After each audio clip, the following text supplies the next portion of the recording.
This time last week, almost precisely this time last week, I was within the bowels of Cornwall Council for the full council meeting on digital ID, where Cornwall Council formally said that they object to any mandatory digital ID in the UK. A trailblazing move by a council, and since then it's gone national in the press, and I'm about to appear on a radio show, of which I have a sound check tonight before I appear tomorrow. More on that tomorrow, once I've spoken to her tonight. The video's gone out and people have seen it, and the main question that I've been getting back from everybody is, how do we get our council to object to digital ID in the same way you got your council to do it? So I thought I'd do a nice little instructional video on how to get your council to object to digital ID. It's like Eddie Cochrane's 3 Steps to Heaven, except there's 4.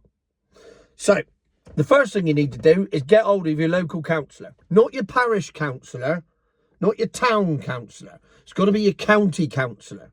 Only the county council will do this. So Google it. I mean, these people aren't invisible anymore. 10 years ago, you didn't have a clue who these people were. They didn't exist. They were just a name on a piece of paper, and they could pretty much shuffle around and do what they like, just carrying pieces of paper covered in cobwebs. I knew several councillors like that. And now they're there online. So find out who your local county councillor is, get hold of him or her, and and tell them, this is very important, that you would like them to go to the council at a full meeting and table a motion for an objection to mandatory digital ID in the UK. Should be written across the bottom there. Because this is how it has to work. And then for it to work, they now need to get other councillors, because somebody has to table the motion, somebody has to second it, and then it's always handy if other councils support it. So how you do that is you bombard all of them. Just all of them. Just pile in. Just send an email to all of them and go, right, you lot, this needs to happen, make it happen. And if they think they're going to win votes because of it, they'll bloody well do it. So if everybody does it and they get a deluge of emails, they'll think, oh, we know which way the wind's blowing here, we'll do it. So that's stage 2. You get hold of all the other councillors and you get them together, and then as long as you've got, I mean, there was, half a dozen that put the motion forward in Cornwall, and then all of a sudden 60 odd voted for it. So that's how it works. So once you have the motion tabled, it then goes into a agenda for a council meeting. You go to the council, the council then announce the meeting, announce the agenda, and then there's an opportunity there they have questions from the public. They're always limited. You have to apply in advance. You can't just turn up and ask questions. This is how local government works, right?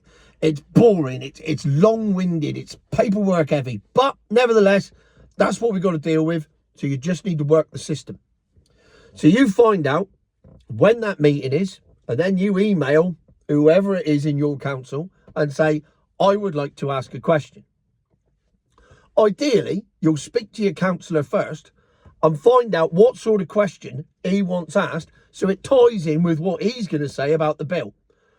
That's like professional way of doing it, because then you're helping them, they're helping you. You get your point across. You know you're going to be supported. They can then support you, and it forms a nice little alliance, and things start to move forward more quickly. So then you turn up to the council meeting. You get your email saying, yes, you may ask your question. And then you go in and you sit down, and then it comes to your question. You ask your question.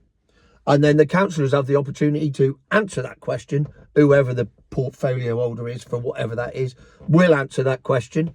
And then it goes, that's the end of the public questions, then goes upstairs. Well, you go upstairs because you're not allowed to stay there because you're a normo. So you've got to go upstairs to the public gallery, and then they have a debate on it.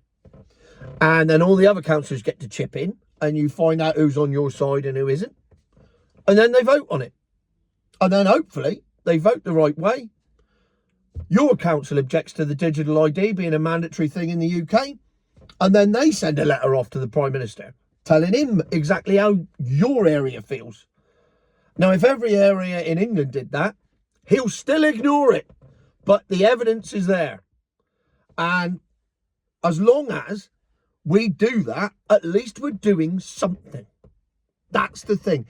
I know that Cornwall on its own makes no difference, but it's a start. All revolutions start somewhere. So it's a start. Now, if everyone does that, it becomes more of a start, and then it becomes a newsworthy item. And then they have to ask, and well, they don't have to answer questions about it. Let's face it. When did you ever see Starmer or Reeves answer a direct question?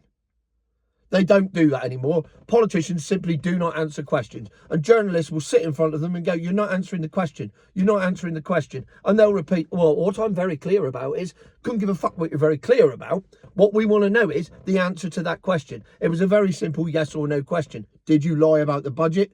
No. Did you lie about the budget? Yes. Not, well, what I said was, no. Just answer the question. So hopefully we can get to the stage where they will now have to answer questions on digital IDs, and then they'll waffle a bit, and then they look even more of a twat, and then eventually, hopefully, this whole thing goes away. Now, we all know that that's not going to happen, but we've got to do something. We've got to start somewhere. So, to recap, get hold of your local councillor, tell him what you want him to do, or her. I keep saying him because my local councillors that I dealt with on this matter were men. That's not to say that women aren't capable of doing it. I could have gone to Pauline. She'd have done the same thing, and I would be saying about her. But I didn't. It was a bloke called James. That's just life. So you get hold of them, and you tell them what you want done. They then get hold of their other councillors and see if there's any support for it. By which time, you and all your mates have emailed every single councillor, because you can get all their email addresses in one go off the council website. Copy, paste, bang, done. And then they table the motion. Then you say you want to ask a question. You go to the meeting, you ask your question, they debate it, they vote on it, we win, they send a letter, we've done something. That's how it works. So for those of you that asked how you do it, that's how you do it. Should you require any further assistance, please feel free to contact me in the comments or via Messenger or any other means of communication, and I will do my best to help. But that's Tone's guide to getting a mandatory ID objection in your local government. Future my arse.